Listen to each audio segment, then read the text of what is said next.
जगाधरी की सियासत में उत्तर प्रदेश के मुख्यमंत्री योगी आदित्यनाथ की एंट्री होती है। उसके बाद क्या कुछ माहौल बदलेगा और क्या बीजेपी एक बार फिर यहां से जीत दर्ज करेगी, ये एक बड़ा सवाल है। बीजेपी के प्रत्याशी स्पीकर रहे और कैबिनेट के कई महत्वपूर्ण पदों पर अपनी सेवाएं देने वाले चौधरी कंवरपाल जी आज हमारे साथ मौजूद है। क्या चल रहा है चुनाव को लेकर, उनसे बातचीत करेंगे। सर, पहले तो बहुत स्वागत आपका। धन्यवाद।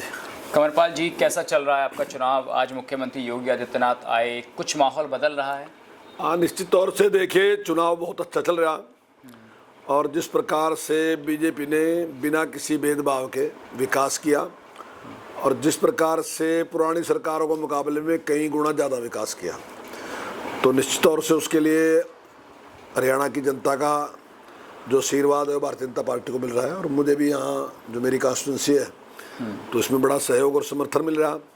और आज मेरा बड़ा सौभाग्य है कि आज उत्तर प्रदेश के मुख्यमंत्री योगी आदित्यनाथ जी आए और जिस प्रकार का सम्मान लोगों के मन में उनके लिए है, तो आज की रैली में आपने देखा ही कि जिस प्रकार के अपार जन समूह उन्हें देखने के लिए और सुनने के लिए आया और निश्चित तौर से उसका बड़ा लाभ मिलेगा। मैं देखिए, जब योगी जी का भाषण खत्म हुआ, मैंने तभी यहाँ के जो कांग्रेस के प्रत्याशी हैं अकरम खान, उनका इंटरव्यू किया तो कह रहे हैं कि देखिए योगी जी एक बड़े नेता हैं। जगाधरी में बुलाने का मतलब है बीजेपी बौखलाहट में है, बीजेपी को डर है कि ये सीट बीजेपी के हाथ से जा रही है, इसलिए बड़े नेताओं की एंट्री हो गई है। तो कहाँ बुलाने चाहिए योगी जी? अगर जगाधरी भी नहीं बुलाएंगे तो कहाँ बुलाने चाहिए? तो योगी जी तो वहीं कॉन्स्टिट्यूंसी में बुलाने पड़ेंगे ना जी। तो वही हमने किया, वो इंदौर में बुलाया और आज जगाधरी में बुलाया और आज वो 4 प्रोग्राम करके गए। और मेरा मानना है कि जहाँ जहाँ प्रोग्राम करे निश्चित तौर से बहुत प्रभाव जनता के ऊपर ने डाला है और बहुत लाभ उसका निश्चित तौर से पार्टी को मिलेगा। और वो अपनी बात पूरी स्पष्टता के साथ रखते हैं, तथ्यों के साथ रखते हैं, स्पष्टता के साथ रखते हैं और निश्चित तौर से जो जिस प्रकार का आश्वासन जनता ने उनको दिया, तो निश्चित तौर से जनता उस पर खरा उतरेगी और भारतीय जनता पार्टी को विजयी बनाएगी।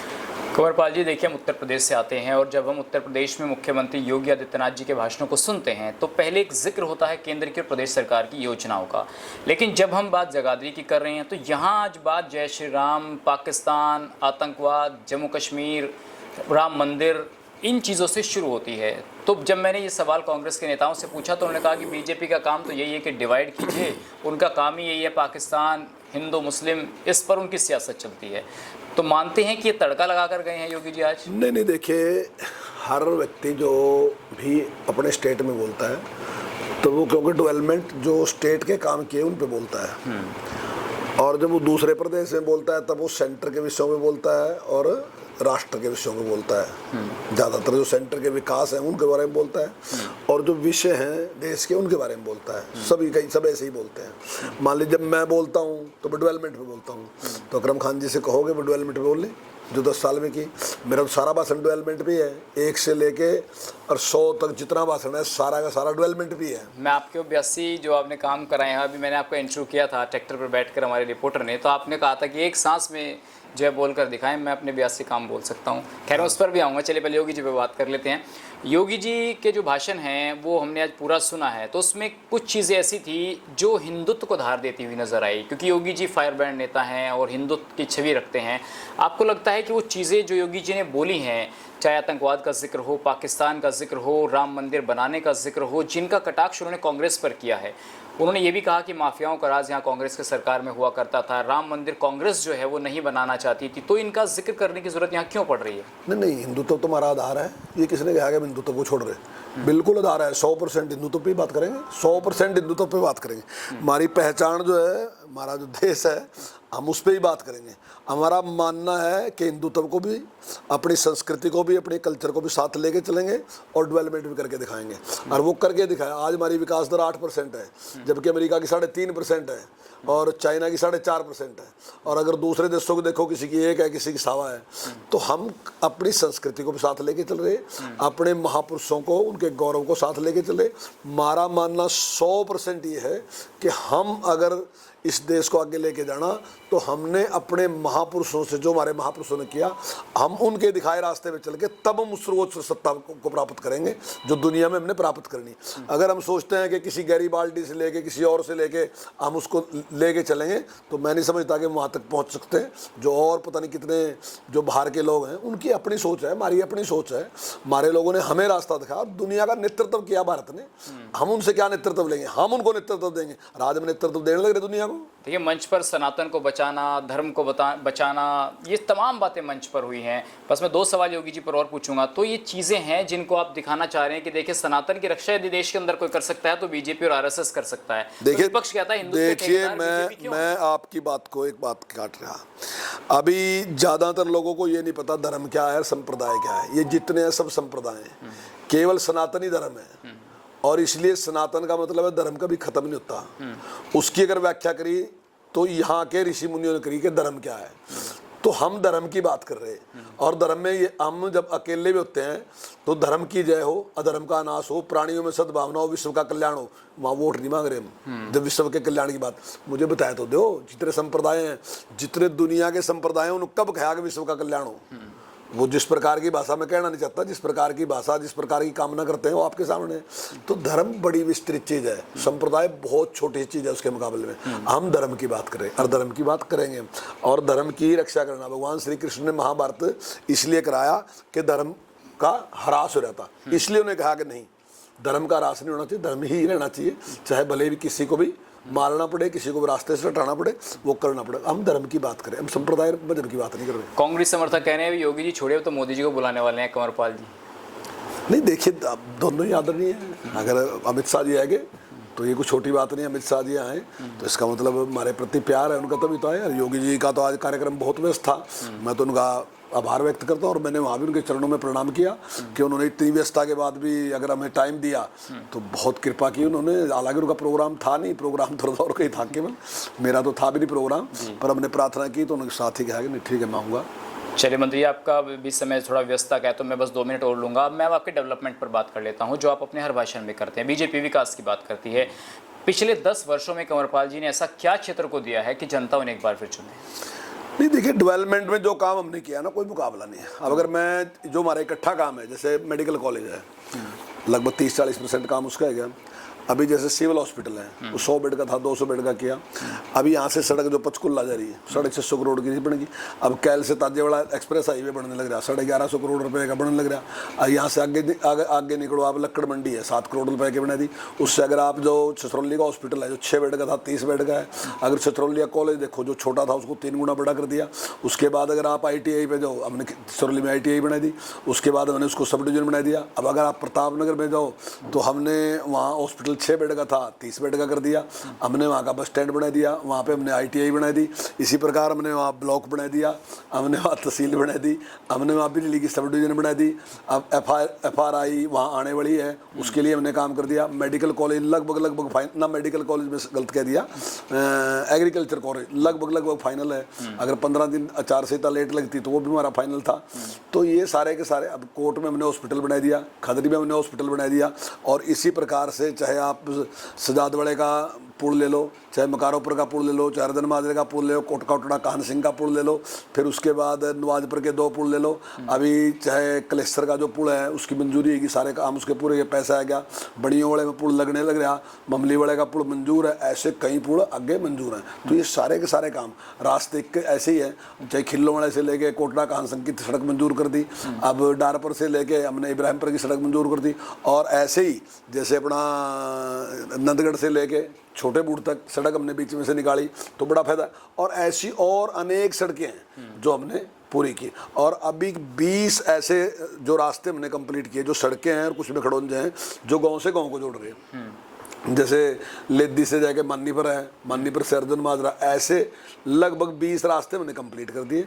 और लगभग 30 रास्ते ऐसे हैं जिनका पैसा है या टेंडर है या जो बनने वाले हैं। तो मैं समझता हूँ जब ये 50 रास्ते बनेंगे तो निश्चित तौर से हल्का बहुत छोटा बन जाएगा उससे, कि इधर से घूम के आने की वजह सीधे रास्ते बने दी। तो सारे काम हमने किए। 100 शमशान घाट ऐसे हैं जिनका पैसा आएगा, जिन पे काम लग रहे हैं। कांग्रेस के 10 साल का जो डिप्टी स्पीकर रहे हैं, क्या वो गिना सकते हैं अपने एक सांस में 82 काम? आपने चैलेंज किया था। मैंने स्पीड से आपके सामने इसलिए गिनवाए कि क्योंकि आपको ये लगेगा कि ज़्यादा टाइम ले लिया। मैंने जितनी स्पीड से गिनाया आपके सामने है। नहीं, आप चैलेंज करते हो और कि आप अगर गिनाइए अपने 5 साल के। नहीं मैं उनको खैर ऐसा तो नहीं कहूँगा कि 82 गिनवाएं, मैं तो ये कह रहा 5 गिनवा दो, कोई 5 काम गिनवा दो जो उन्होंने बड़े काम करे हों। उन्होंने कहा कि कंवरपाल जी मेरे फीते काटते हैं, मैंने उनका इंटरव्यू किया था, उन्होंने कहा जो कंवरपाल जी आज काम कर रहे हो कांग्रेस से किए हुए हैं। वो कहीं एक वो दिखा दे जहाँ उन्होंने ईंट लगाई हो, कोई वो जो उसे काम में बता रहा है ना, सारे उसने कराए, तो इनके नाम ही बता दे कौन कौन से हैं जो से मैंने कराए ना, इनका नाम बता दे क्या है, कहाँ कहाँ के काम है। उनके टाइम में तो एक पुड़िया भी नहीं लगी। हमारे यहाँ सारा एरिया उधर से आता है, मुजाफत के पास एक पुड़िया लगनी थी, वो भी उनके टाइम में लगी। मतलब उसमें बहुत बड़ा एरिया है, लगभग 25-30 गांव है, दूसरी साइड से आते थे, और जब उसमें पानी आता था तो सारा एरिया एक साइड में खड़ा होता था, इस साइड का एरिया इस साइड में खड़ा होता। वो 4 बार विधायक रह लिए, 2 बार उनके पिताजी रहे चौधरी असलम खान जी रहे, और 2 बार चौधरी अकरम खान जी रहे। 4 बार विधायक बनने के बाद वो पुड़िया लगी, वो भी मुझे लगवाई।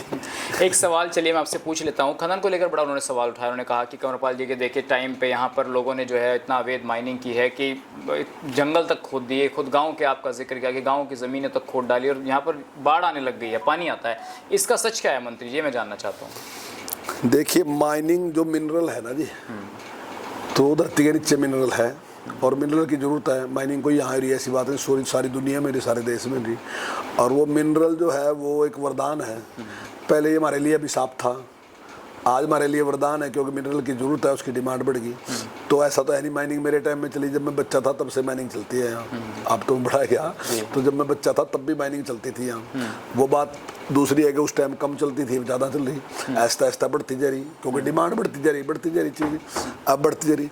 और ये पहले से चल रही थी, लेकिन जब कांग्रेस की सरकार आई तो कांग्रेस की सरकार ने इस पर रोक लगा दी और बिल्कुल गैर कानूनी तरीके से रखा। आज भी कांग्रेस किसी भी मंच पे बता दे कि उसने किस आधार पे माइनिंग पे रोक लगाई थी, किस आधार पे क्रैशरों पे सील लगाई थी, कोई तरीका नहीं था।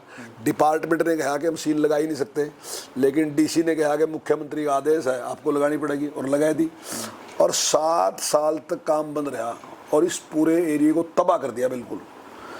आप इसकी नहीं, आप मैं कहता हूँ आपको कि किसी ढाबे वाले से, किसी मोची से भी जाएगा पूछ लियो, किसी दुकानदार से जाएगा पूछ लियो कि क्या हालात है। तो उस टाइम जब हमारी सरकार आई तो मैंने प्रयास किया, मैंने माइनिंग खुलवाने का काम किया, हज़ारों लोगों को रोजगार मिला, संपन्नता बढ़ी। आप पूरे एरिया में घूम के देख लो, संपन्नता बढ़ी, सब लोग खुश हैं। अगर आपको हो गया अवैध है तो देखिए, अवैध को रोकना सरकार की जिम्मेदारी है, सरकार उसमें प्रयास कर रही है। मैं दावे के साथ कह रहा, जब ये एमएलए थे तब का देख लो, जब मैं एमएलए हूँ तब का देख लो, हमने इतनी सख्ताई करी, 23 करोड़ से ज़्यादा का फाइन कर दिया हमने जो लोग गलत माइनिंग करते हैं। तो हम उनके खिलाफ कार्रवाई कर रहे हैं, जो भी गलत करता है उसके खिलाफ कार्रवाई कर रहे हैं। और अगर कोई कह गया अवैध होगी तो फिर मुझे धरती पे वो काम बता दो जो अवैध ना हो। तो बिल्कुल सारे कामों में कुछ ना कुछ गड़बड़ होती है। 302 तो बड़ी खतरनाक धारा है, अगर कोई भी ये कत्ल कर देगा तो फांसी की सजा है या उम्र कैद की सजा है। तो क्या कत्ल होने बंद देगा?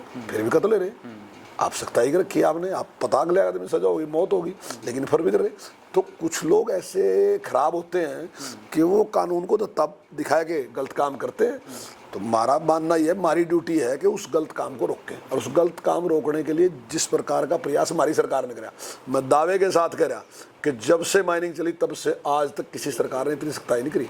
आज अगर कोई डंपर पकड़ा जाए तो 5 लाख का फाइन है, आज अगर ट्रैक्टर पकड़ा जाए 2.5 लाख का फाइन है, अगर दूसरी बार पकड़ा जाएगा तो 20-22 लाख का फाइन है। इतना बड़ा फाइन है।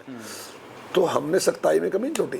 ठीक है, कोई 1-2 इस प्रकार के लोग कुछ करते हैं तो पकड़े भी जाते हैं, कई बार बच भी जाएं, कई बार पकड़े भी जाएं, लेकिन हमने किसी को बख्शा नहीं अब तक। चलिए, मेरा अंतिम सवाल आपसे ये कि आदर्श पाल जी को आप कैसा कैंडिडेट मानते हैं? वो इस बार जीत सुनिश्चित कर चल रहे हैं, कह रहे हैं कि 48,000 मिली थी, इस बार मेरा नंबर है।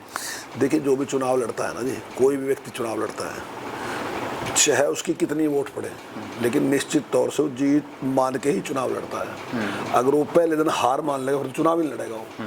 तो हर आदमी जो भी चुनाव लड़ता है वो हर आदमी जीत मान के चुनाव लड़ता है, चाहे जीतो हारो, चाहे जमानत जब्त हो, जो इसकी बात नहीं होती।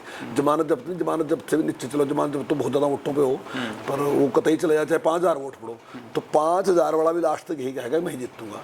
तो जीत अगर आपने मान लिया कि मैं जीतने वाला कैंडिडेट नहीं हूँ, मारने वाला कैंडिडेट हूँ, फिर तो आप चुनाव ही नहीं लड़ सकते।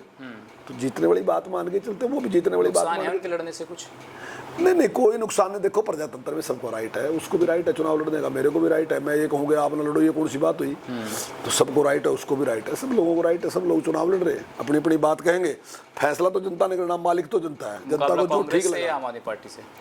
नहीं, आम आदमी पार्टी से कोई मुकाबला नहीं। देखिए मुकाबला तो कांग्रेस के साथ ही है, बीजेपी और कांग्रेस के मुकाबला है। चलिए, बहुत शुक्रिया मंत्री जी, आपने अपना कीमती समय भी दिया। तो ये थे पूर्व मंत्री कंवरपाल जी। अब देखना होगा जनता यहाँ पर क्या फैसला सुनाती है फिलहाल।